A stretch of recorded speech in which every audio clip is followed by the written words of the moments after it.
Welcome everybody, and thank you for tuning in to another show of Hot Topics, and your host is Greg Ochs. Today we're going to have a very interesting subject and something that everybody in the United States is going to be wanting to view this program to hear information pertaining to slash, the news media calls it Obamacare, and also with MNsure, and also the Obamacare actually is Affordable Health Act. And I happen to have an expert and an attorney from the city of St. Paul, David Holt, who's going to be on the program with us. And I'm hopefully going to be able to ask all the questions that everybody, all you, the viewing audience, has asked me over a period of time and wanted to get a TV program of this nature. David, thank you for coming. Thanks for having me, Greg. And why don't you give a little bit of your history to our viewing audience, and then we'll start getting into some of these questions. Sure. So I'm a healthcare and business attorney down in St. Paul. I worked on a small part of MNsure, the Affordable Care Act, with the state of Minnesota, with the Minnesota Department of Human Services, and then later left that to go out into private practice, and have since then been working with some of the issues and compliance that businesses and individuals have to face in healthcare with the Affordable Care Act, or Obamacare. We'll just get right into it, because I got a whole pile of questions that Sounds I wanted to ask you. Some of them may be redundant, but it's the viewing audience has asked me to ask some of these questions because there's a lot of people that are still very confused about it. What is the Affordable Health Care Act? Yeah, so the Affordable Care Act is a law that was put into place to require individuals to have some sort of health insurance or have an exemption or a reason why they would not have to have health insurance. The intent of the law was for consumers to be able to have affordable health care. It was also to put in consumer protections for those who have health care, and also, and I don't know if we'll get into this in this program, to put in regulations for businesses to have health care as well, which then helps the consumers. We will. Okay. We will. Good. Okay. Now, with that being said, the Congress and the Senate were very strictly split right on party lines as to the passing of the Affordable Health Care Act. I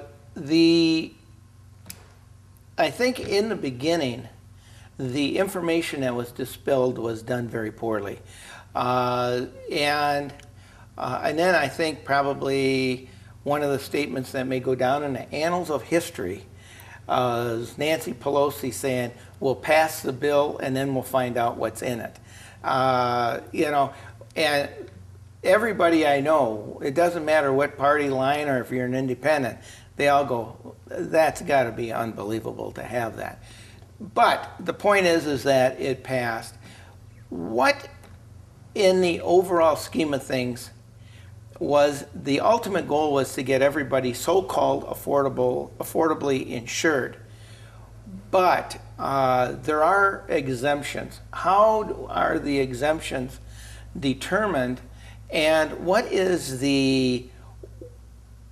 at what point in time is this whole act going to be brought forth and people will really finally be able to figure out what's in it, and the whole gamut of what exactly do we have?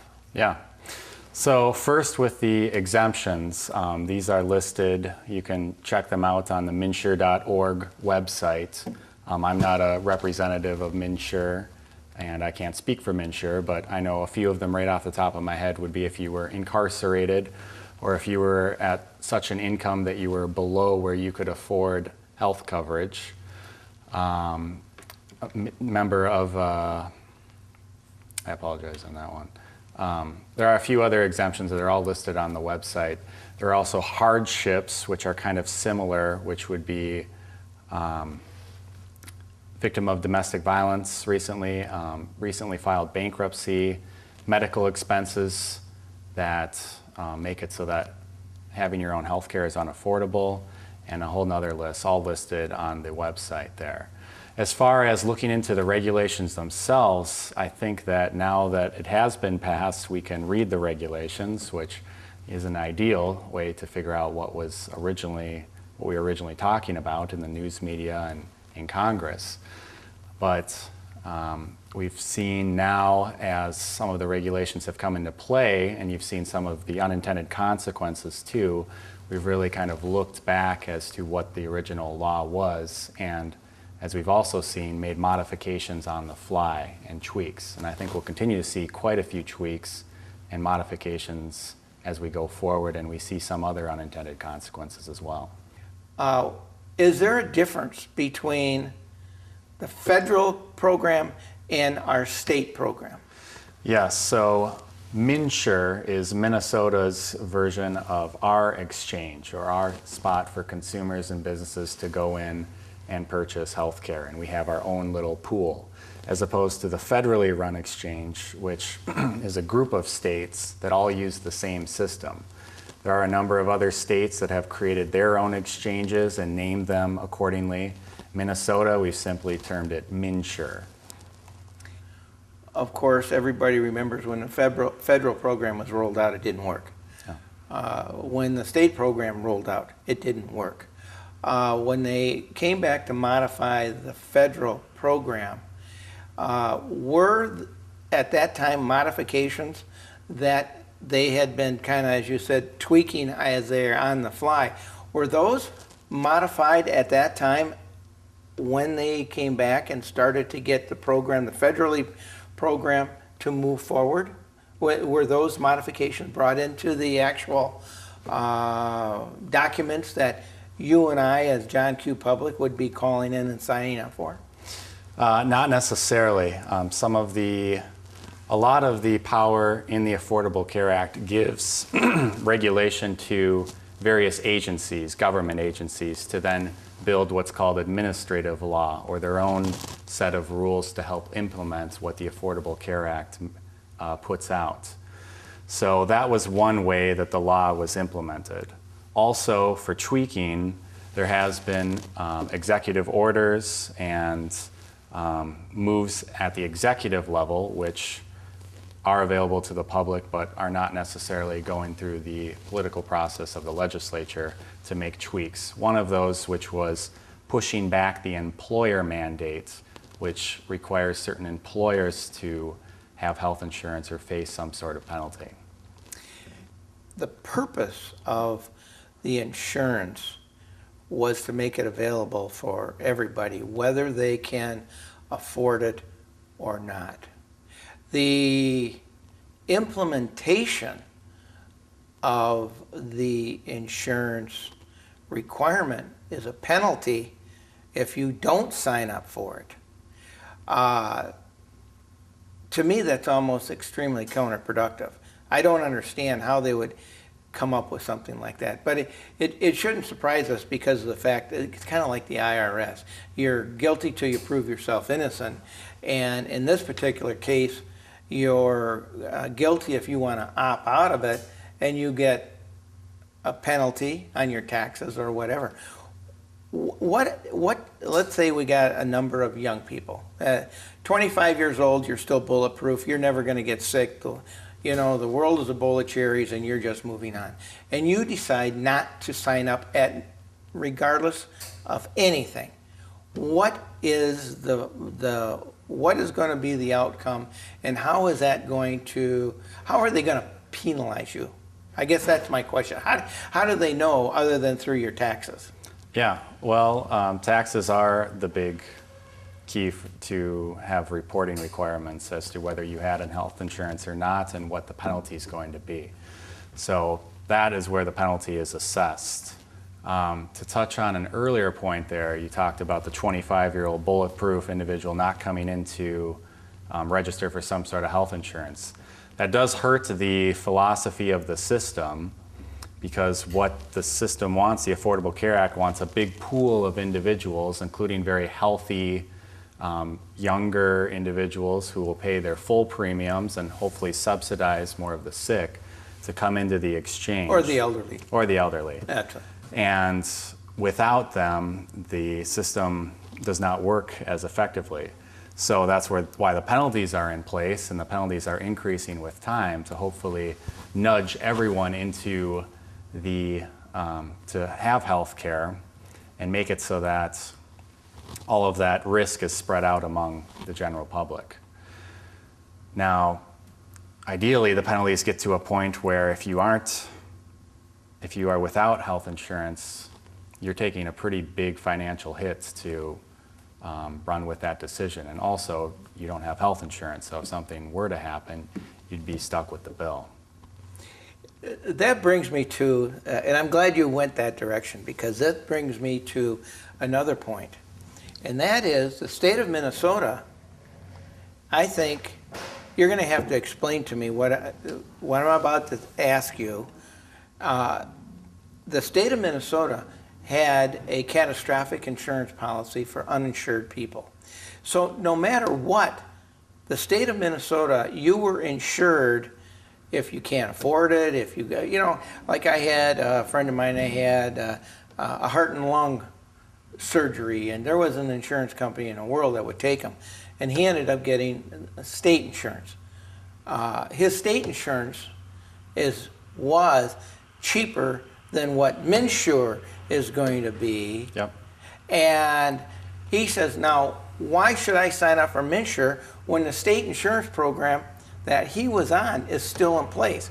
And from what I understand, nationally, there was many states that had insurance policies for their people, and then they came back, and now they've got individual states that will have, as you call it, an exchange.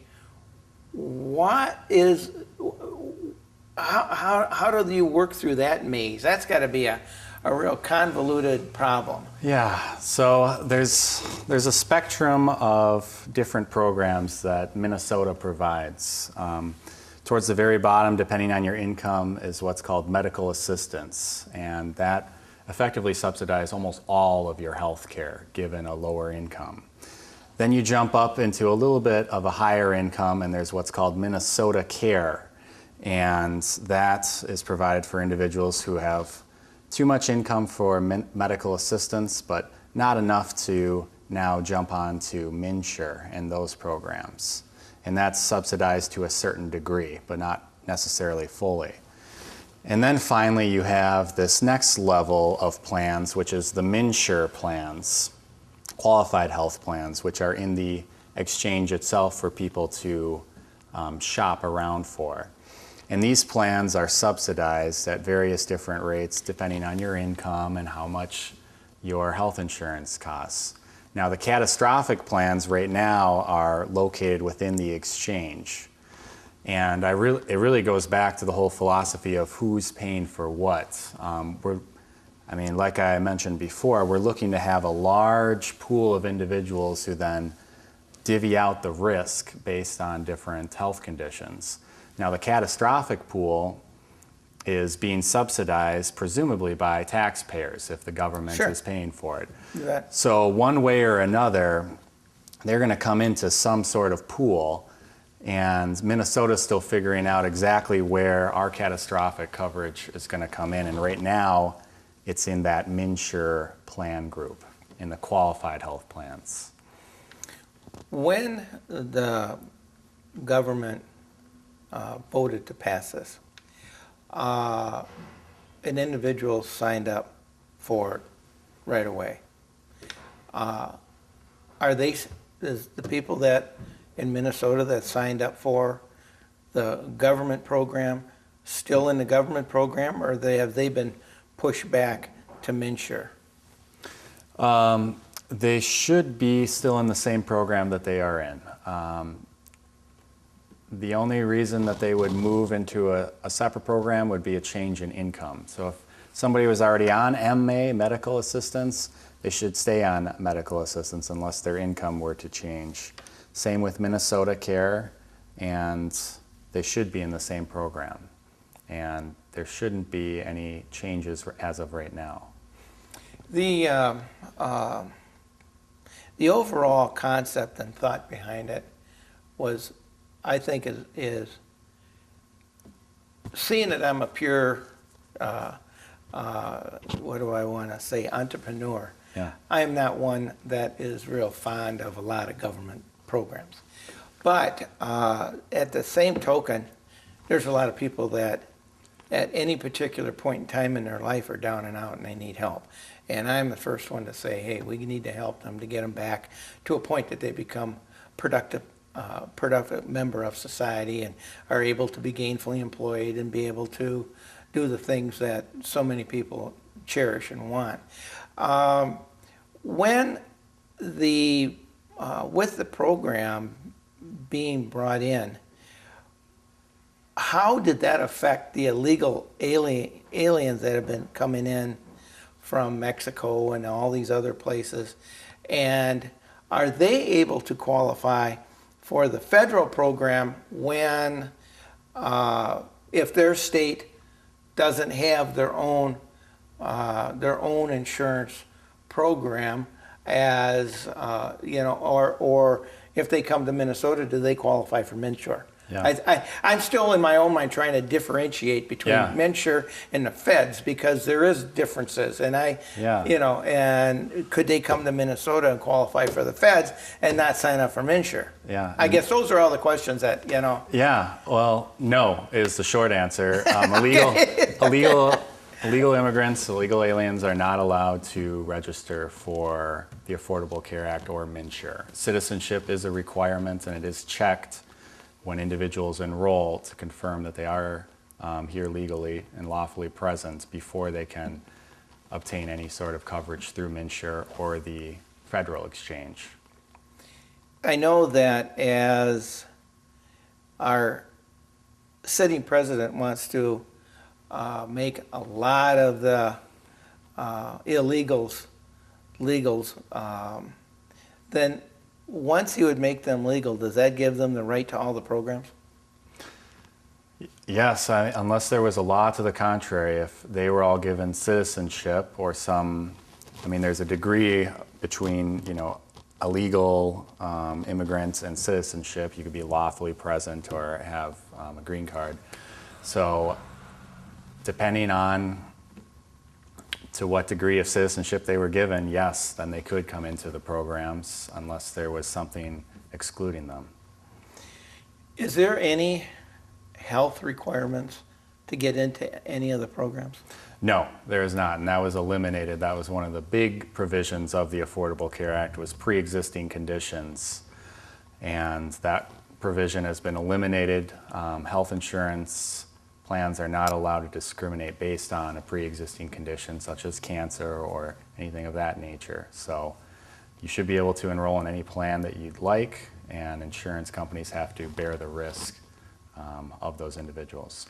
The one thing that I found very interesting when this whole deal was moving along is normally somebody that is as big and as strong financially as the insurance industry did not object to the programs. You never saw somebody getting on TV going, call your senator or congressman and tell them to vote no on this. So in looking in retrospect to that, obviously when they started realizing there was going to be a pool of 40 million people, or plus or minus, it doesn't matter, and they get all these illegals to then be signed up, they will probably get subsidies from the federal government for income so that they would be able to take advantage and insure these people. The question then that would be is if and when they all become legal citizens, and all of a sudden there's going to be the potential of a big surge into getting health care. Has there been any appropriate plans that you're aware of in the insurance, government insurance program to offset and assist hospitals and clinics and all that, to schools to help train and get enough employees to handle the potential big increase that they're going to have in people?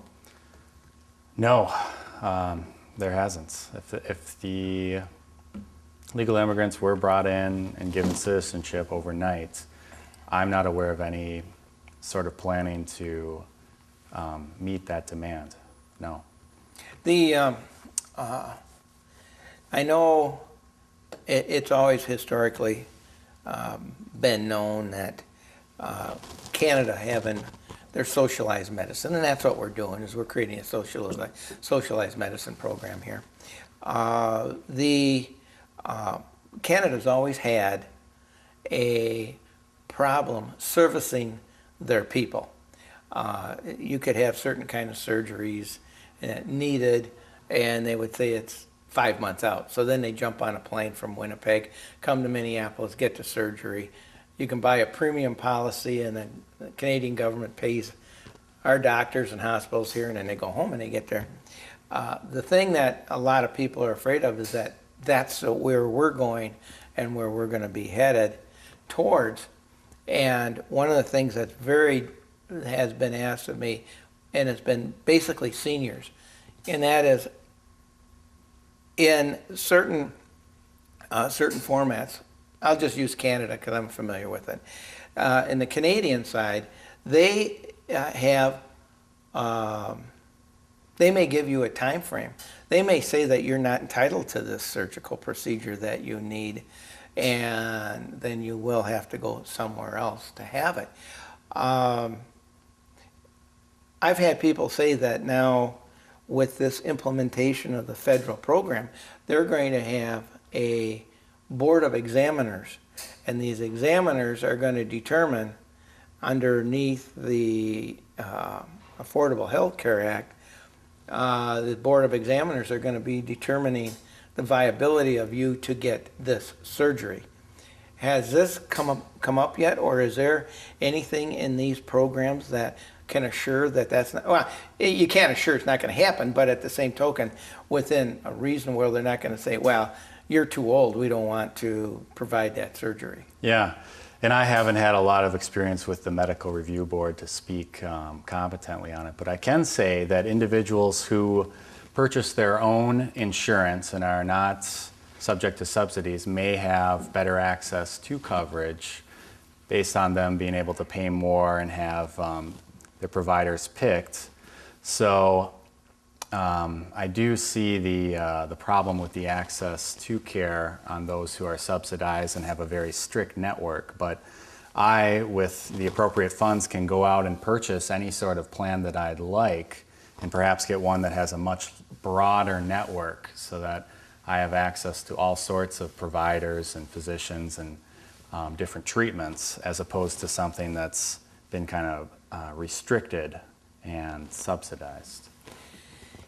Has there been much conversation among the inner circle of all these various programs that there's many doctors that are refusing to participate in these programs, and many doctors that have been leaving the practice because of it? I have heard that. I don't know the exact numbers of doctors or percentages that are leaving or refusing to take on certain patients, though. But it's certainly something that I'm keeping an eye out for, because access to doctors is a huge concern for the U.S. right now, and we want to make sure supply meets demand. And now that we're getting a large influx of individuals who have potentially not had medical care for a while and have been putting that off, and now jump on a plan and are ready to go, and as long as they're paying the premiums, they can get their care. I think that we need to really look at what that's going to look like long term as far as how many physicians are available to meet that demand. You did bring up a question before, and I was definitely anxious to start working our way towards it, because it's something that I've had a lot of owners of businesses saying, you know, if you ever get a show, ask this question, ask that question, ask this way. I got a million of them. But yeah.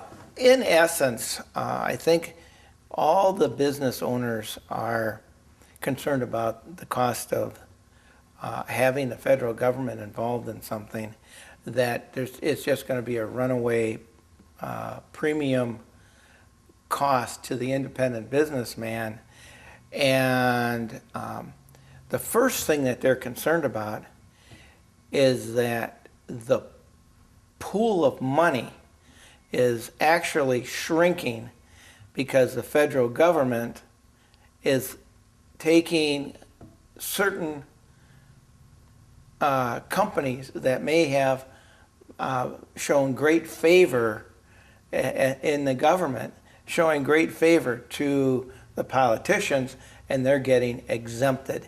And if you take just a few of the companies, like the McDonald's and a few of these other ones, where they have 15,000 to 20,000 employees, and there's like 5 or 6 of these that I could think of off the top of my head, all of a sudden they're not being required to make a financial contribution to these programs, but yet there's still these people that are out there.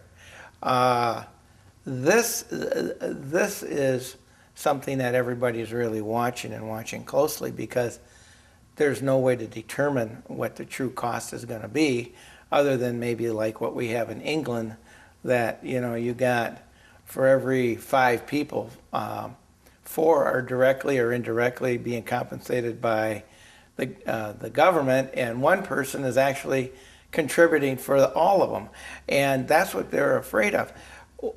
What has been the talk regarding this? That's a huge issue. Yeah. So I can back up there quickly and talk first about the businesses or the employer mandate. I think the business owners would appreciate that. So originally, the Affordable Care Act had set an employer mandate requiring businesses with a certain amount of employees to provide coverage to their full-time employees or face a penalty. That was originally scheduled for January 1st, 2014. That has been pushed back and is being phased in based on the size of your business. So right now, in 2015, if you are at 100 full-time employees, you'll be required to offer coverage to, I believe, 70% of your full-time employees or face a penalty, and that goes up to 95% in 2016. If you are a business with 50 to 99 full-time employees or equivalents, you'll be required to offer health insurance to those employees starting in January 1st, 2016. Okay. It's being phased in slowly for employers. Now, if you're under 50 full-time employees or equivalents, and it's a pretty complicated tax code to figure out how many full-time employees you really have, because you need to add up part-time employees and how many hours each individual is working. But if you're under 50 full-time equivalent employees, you are actually exempt from providing health insurance to those individuals. And those individuals can either go out into the exchange or get their own private insurance, or if you're a business owner that wants to provide that health insurance, you can. So in that regard, back to your original question, or the theory looking at England and how you have individuals who are providing for a lot who are coming through the government system or the public system. Right. It's tough to say from my knowledge whether the United States is heading in that direction. I will note that we are still not as socialized as some of the other nations. We do still have plenty of private plans and private options available. We're not fully subsidized just yet. Especially if you're at a little bit of a higher income, your options are much more private. So, did you want to dig more into that? What else? What did you also do? My question then is, all right, what is the exchange selling the policy to a private insurance company? So if you go into Minsure, can you end up with Blue Cross Blue Shield? Yes. Okay, so theoretically then the insurance industry is already now starting to subsidize these operations, okay? Yeah, the government is starting to subsidize the insurance plan. That's us. Yeah, yep. Yeah. Yep. So, and with that happening, the MNsure then, I guess, why do we need it? Yeah.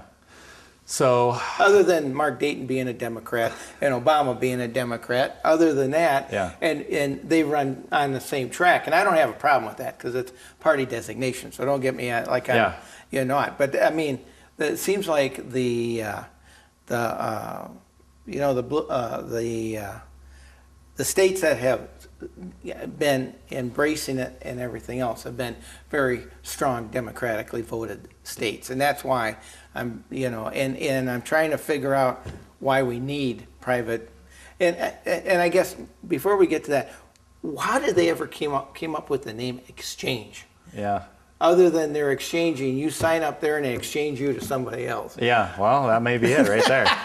You're shopping around and you're exchanging. I don't, I mean, how they ever came up? They're talking exchanges, and I go, where'd this all come from? I don't know where that term came from. It's unique, certainly, in that regard. Why do we need MNsure rather than perhaps just building a website and letting the private industry do this? And there are private options where you can go shop and it's a website and it'll compare everything in different plans. Oh, absolutely. So why do we have MNsure? Well, MNsure is the only way for individuals to go in, get a health plan through perhaps Blue Cross Blue Shield, Medica, preferred one, and receive a subsidy.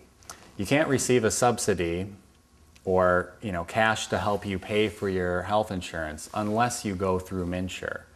So I don't have to go through MNsure if I don't like, and if I'm above the income to qualify for some sort of subsidy. I certainly don't have to go through MNsure. I can go out into the private market and go onto the website and just do it myself.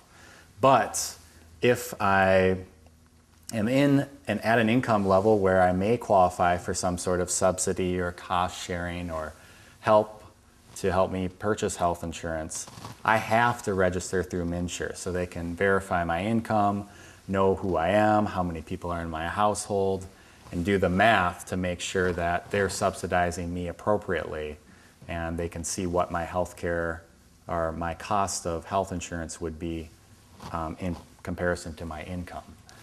So the only way for you to get some sort of premium or help with your health insurance is to actually go through the exchange or MNsure. Okay, so what they are is they're acting as like a muscle to the industry, saying, we've got this person, you've got to take them.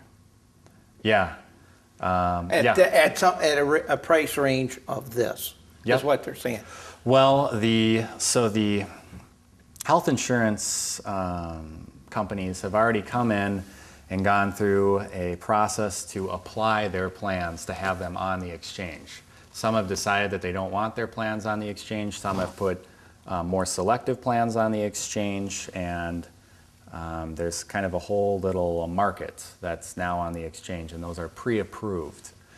Now, as far as muscle, although the private plans should cost the exact same as the plans in the exchange. The only difference would be once you're in the exchange, you can get money to pay or help subsidize part of that price. So although it might be $100 a month out in the private market and $100 a month in MNsure, if I go in and register through MNsure, I may only pay $50 and have $50 come in from the government to subsidize my monthly premiums because my income is at a certain level where it would make sense for them to help me out. Getting back to this friend of mine that had to get involved with that. Yeah. In essence, that's what we already had. The state of Minnesota had their program is that if you were uninsurable, if you were downtrodden, if you were denied for whatever reason, then you went on to the state pool, and they would just divvy it out like a dealer at blackjack and say, you get this one, you get this one. They don't discriminate as to who you're getting or what you're getting. It's just as the cards are played. Yeah. And in essence, that's what they're kind of doing now. Yeah, and I suppose formalizing and expanding what the government is providing.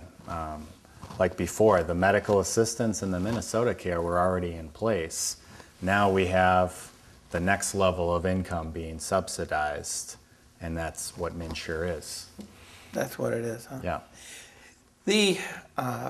When they first got talking about this way back when, I'm going to say probably was, I think Bush had started talking about it a little bit, and they started moving it forward. And then when it came into Obama, of course, then he had the House and the Senate and everything, so he could, any president, doesn't matter what sitting party you are, would have jammed through everything they could, because why not? You got the perfect storm there, you know. Yeah. But when they started to bring this forward, a lot of private businesses, you know, notified their employees and saying that if we get federal government insurance, we are going to terminate our policy, and then you'll have to go off on your own and get that. And some companies did. They did that after it came forward. Are these companies that did that facing jeopardy as fines then? When they first did it, now their employees are going through MNsure, whatever Yeah. they have to. Well, no, not yet, because the employer mandate actually hasn't come into effect. It was pushed back by executive order by President Obama into 2015 and 2016. So no fines are currently being assessed to businesses. But I can see as a business owner why a business would want to, well, if there's already healthcare being subsidized by the state, why should I, as the employer, when my business competitor down the street is letting all their employees go in and get subsidized care, why should I bear that cost myself? Right. I'll let my employees go into the exchange and be potentially subsidized and kind of figure their stuff out rather than taking that on as a business expense. Yeah, in my own personal case, and I share a lot with that. I have 4 kids, and my premium was, let's say for conversation's sake, as the kids were growing up and in adulthood and still in college, my insurance premium for the 6 of us was, plus or minus, let's say $1,600 a month, all right? And then as the kids started moving on, and then they got married or they graduated from college and then became employed, and then they were getting their own insurance and things like that. Now it's just my wife and I, and up until a year ago, I still was paying $1,600 a month. Wow. And the insurance industry as a whole has a formula that the older you get, even though you drop some dependents, your price goes up because of your risk factor. And so now I've gotten to the golden age of I've passed 65. Yeah. So now, as of January 1st, the state of Minnesota passed how would I describe it? You don't have to have a group to get competitive insurance. Now, I don't know if that was because of MNsure or the federal government, or if it was the bipartisanship of the government passing that everybody can have as a group. It's a group of one. Yeah. Now, my health insurance dropped from $1,600 a month. I dropped down to $1,100. Well, then, since I've gone on Medicare and Medicaid, and I want to get into that and find out how that fits into this whole scheme of things. Yeah. I got Medicare and Medicaid Part A, B, and D, and now my wife has reached the golden year, and now both of us have got Medicare and Medicaid, A, B, and D, and our insurance now has dropped down to, for the 2 of us, of $580 a month. So within 3 years, we've gone from $1,500 to $500, and we still have Blue Cross Blue Shield. Same Now, plan. Yeah. I'm trying to, with all this, is the state and the feds moving us towards like a Medicare Medicaid program, or are they moving Medicare and Medicaid into so-called the exchange program, or in a short period of time, all these programs, we're not going to need them because they're all redundant, and we got hundreds of thousands of employees managing and directing, and and all these kind of things. You just kind of wonder how is all this stuff working? Because if I was paying $1,600 for the same coverage I'm paying $500 now, where does the balance come from on Medicare or Medicaid? Unless now I'm on the so-called recipient of the subsidy program. Yeah. Well, and I agree with you. There's a lot of programs and names, and they all are really doing the same thing. There's some sort of public program that's subsidizing some sort of health care. Medicaid, Medicare, Minnesota Care, and then the exchange or the qualified health plans, and the terms just get out of control. So in reality, when you're looking at why, your premium's going down when you reach your Medicare age, 65, I think there's a few factors in there. You hit one of them is your age, the risk factor now with your health care, and also you're being subsidized at a different rate, perhaps arbitrarily based on an age that you reach rather than your health condition. And you enter into a whole different pool of money, so to speak, the whole Medicare pool. And I don't know if it necessarily makes more sense to have all the pools be exactly the same, because there are lots of administrative jobs behind each little pool, the Medicaid, the Medicare, and they communicate with each other. And you switch from one to the next, and it can be very confusing to individuals who, are not fluent in the terms. And I'm only fluent after looking at these terms for 5 years, 6 years now, and I still have trouble and I stumble over them. So it's. I know what you're saying. It's wait till you go through the transition. Yeah. Then you're really gonna get. The other day, I got 3 books in the mail that thick, 8.5 by 11, on Medicare and Medicaid programs, and I'm going, if they think I'm going to sit down and read this, they got to be out of their mind. Yeah, well, healthcare is complicated. It's so complicated. I mean, I think if it was easy to determine how much an individual is going to spend in healthcare over their lifetime and how much money they're going to make that would make sense for them to pay somebody else, the provider, ideally, if someone could figure that out, then healthcare would be very easy. You'd say, all right, Greg, it looks like over the course of your lifetime you're going to spend $10,000. We know that because looking at your health conditions, here it is. So over the course of your life, you figure out how to pay that out. But that's not the system we have, and it's impossible to really tell where a person's health condition is going to go. So we make the best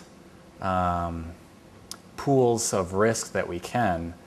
And one of those is Medicare. When individuals reach 65 years old, there's a pool of money and A, B, D, as you have, for them to select and actually use that in order to subsidize care. So I don't know if that means that we're heading towards government controlling all of healthcare. It's not there yet, certainly, but we certainly added some new buzzwords with the Affordable Care Act and MNsure. When we talk of healthcare, I think healthcare probably is something that 99% of the people would say it has to do with,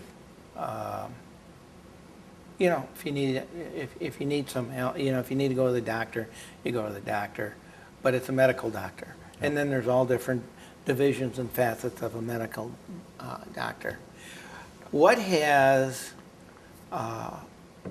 MNsure in their program have they got for mental issues? Things of of institutionalized for mentally ill people. Is there a whole, I don't know this, and is there a whole different program that is in place for them that generally the public doesn't know because the public isn't involved in it, and you only find out when you are involved in it? Yeah, so first off, the Affordable Care Act largely expanded mental health provisions for individuals who did need some sort of care in that regard. Now, there are special programs that I can't rattle off the top of my head that are currently subsidized through the government. They would be through the Minnesota Department of Human Services generally, and they have special names depending on the degree of the mental health condition and what needs to be provided for. But you'll find that a lot of individuals who are, if it's appropriate to say, on the cusp of a mental health condition or not as severe of a mental health condition, will just come in with the general risk pool and we'll just go through your basic insurance plan. And that's what the Affordable Care Act was trying to do, was to expand the coverage that insurance plans have to cover so that if I, have some sort of depression or stress disorder and I need that to be part of my plan, it's now covered and not something that could have easily been excluded through stigma or something else. Historically, insurance companies always had a cap on their cost. Has the cap been eliminated? Because you could have mental health at 3 and you will be institutionalized until you perish. Yep. And that could be 10 years, 20 years, 50 years. And also, when you're incarcerated, that is also another form of health care that they have to provide if you're incarcerated. Now, with the mental health, is there a cap on the cost? Because generally for health care, you could have heart surgery, and you're looking at $300,000. You could, there seems to be limits as to how much all these things can really run a gamut of. But there's no ceiling because there's no end in a lot of the mental health. So the caps, has that been eliminated, and is that through, I keep getting it, between the federal, I'll call it the federal program, versus the state program. Yeah. And has there been a determination in these two programs? And then you mentioned a little bit ago another one that you had just said just a few minutes ago, which was through Department of Human Services. That's another policy then. Yeah. Now, I don't know where that fits in either. I mean, you've got your hands full staying on top of all this. Yeah. Now, if you qualified for that, Department of Human Services, you qualified for their program, and you were institutionalized because of whatever your family deemed it necessary. Now, once you're there, it really doesn't matter how long you're there, because you're not going to have to worry about having somebody tell you that you're discharged. Yeah, presumably, yeah. And to back up a little bit there, caps have been eliminated. It used to be, before Obamacare or the Affordable Care Act was passed, that plans could put yearly caps or lifetime caps on how much money you use, which would help them determine what their ultimate risk or their financial exposure would be. Now those have been eliminated, so that needs to be worked into the actuarial calculations or how they manage their risk. in regard to the Department of Human Services, and I hope I don't create too many headaches here, but the Department of Human Services, they actually administer the healthcare programs, the medical assistance and the Minnesota Care, and then also all of the disability programs is run and administered through the Department of Human Services, if that makes sense.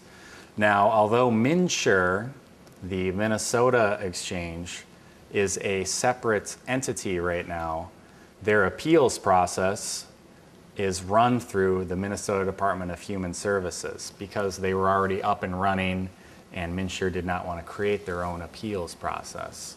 So the way I like to look at it is that the Minnesota Department of Human Services is really kind of the muscle behind the programs, whereas MNsure is more of the place where you go to shop, just the websites, Your some shopping cart, background. like going online. Yeah, the actual shopping for the plans, and then of course some, fraud and appeals, that sort of work. But if you really get down into the fully subsidized programs, those are all going to be run through the Minnesota Department of Human Services. Oh, good grief. Yeah. Okay, unfortunately we're starting to run out of time, and Sure. I do have a bunch more things Okay. that I would like to bring up. But I think what we need to do is to get into the actual functionality and the operations of Sure. the programs. Yep. Now, we know that the news media certainly told us that we had a bunch of buffoons putting this thing together and getting it to run. But I disagree with it because I knew a couple of guys very well. In fact, they're my golfing partners on Tuesday night that were working on some of this. Yeah. And some of it was not their fault. Some of it was due to pre-existing that they didn't want to redo. And but at the same token, what is the condition of MNsure now? So if somebody calls up, they don't get kicked out. The phone doesn't drop the line. You don't get you go to sign up and then they throw it out because something. What's the condition of MNsure right now? Yeah, well, right now the call center should be taking calls. They may be somewhat delayed, but calls should be able to go through and not drop. There was a really high demand there at the beginning, and I don't think that they were ready for that. So individuals were getting kicked off when they'd been on hold for hours on end.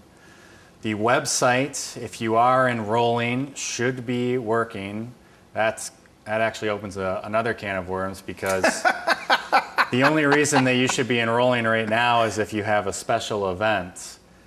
There's what's called an open enrollment period where everyone can go in and enroll. But now, up until November 15th, you'd have to have special conditions for you to be able to actually go in and enroll. I will say that you can always enroll at any time for medical assistance and Minnesota Care, so kind of the lower end of the spectrum in income. Whereas for MNsure and the qualified health plans, you need a special event, birth, change of address, if you lost your current coverage because you left your job or you got fired, those would be events, and a few others that would allow you to actually gain citizenship would be a life event that would allow you to now go in without waiting till November. The website should be working, the call center should be working. Funding is an interesting question right now. Well, that was my next question. Yeah, But anyway. well, it's on my mind too. So Okay. funding, MNsure has largely been funded by federal grants, and also MNsure is allowed to charge all of the private plans, right now 1.5% of their premiums, whatever they're getting, and that comes in to fund MNsure. In Is that the administrative side of it? Yep, yes. Okay, so that's their core function. Yeah, All right. the employees and the infrastructure. Oh, yeah, understood. And 2015, they are able to raise that rate up to 3.5%. The feds presumably will be phasing out their funding, so MNsure will need to find a way to become self-sufficient. Now, it's kind of a catch-22 here now because Minnesota has some pretty, we actually have some pretty small premiums compared nationally, which means that MNsure isn't getting a lot of money from the premiums that are administered, and it's significantly below what they projected Yes. for enrollees. So they're not getting the base that they need to properly stay up and running. And then they're also not getting the age group that they need to pay it. So No, a lot of the millennials, the 20 to 30 somethings, are waiting. They'd rather take the $95 or 1% of their income penalty hit for the first year and say, I'll just get it when I really have to get it, and when penalties go up a little bit more. So hopefully more individuals enroll. There is the option to talk to the Minnesota legislature and see what they might be able to do for funding. That conversation hasn't opened up yet. Oh, it will. It might, yeah, it might have to. If there aren't more enrollees, or they make a determination to charge the private plans more to help subsidize some of the functioning right now. And it's been quite expensive to run. It's been in the news quite a bit on some of the, Big time. bringing some of the other consultants in to help. So it's on my mind too, how it'll be sustainable. Well, David, I hate to tell you this, but we are pretty much out of time. I can give you, 30 seconds to kind of give a summary if you want, and Sure. you can use it as an opportunity for propaganda for yourself if you'd like. Excellent. Okay. Well, so hopefully I've made it clear that MNsure is the Minnesota part of the Affordable Care Act. I just wanted to make that very clear. That was a big issue. That's Yeah. a big issue. Yeah, and it's very confusing, and only after you hear it a few times does it really make sense. And I'm not an agent of MNsure. I'm out in private legal practice, so I can't speak for them. I just hear what I hear and read what I read and know what I know. But it's accurate to the extent that I know it. It's not legal advice here. I'm down in St. Paul. I do help individuals who have had problems with MNsure and other health plans. It doesn't have to be through MNsure. It can just be a private plan. I help them, consumers, and then also businesses who are trying to figure out what to do as some of the regulations come up. I'm always happy to help. Always here to help. Healthcarelawmn.com is the website. Check it out. Shoot me a call. I'm happy to help. David? Great. Thank you. Thank you. I appreciate it. Thanks for having me. And with that being said, I certainly hope everybody, the viewing audience, has an opportunity to really get a grasp on what's going on.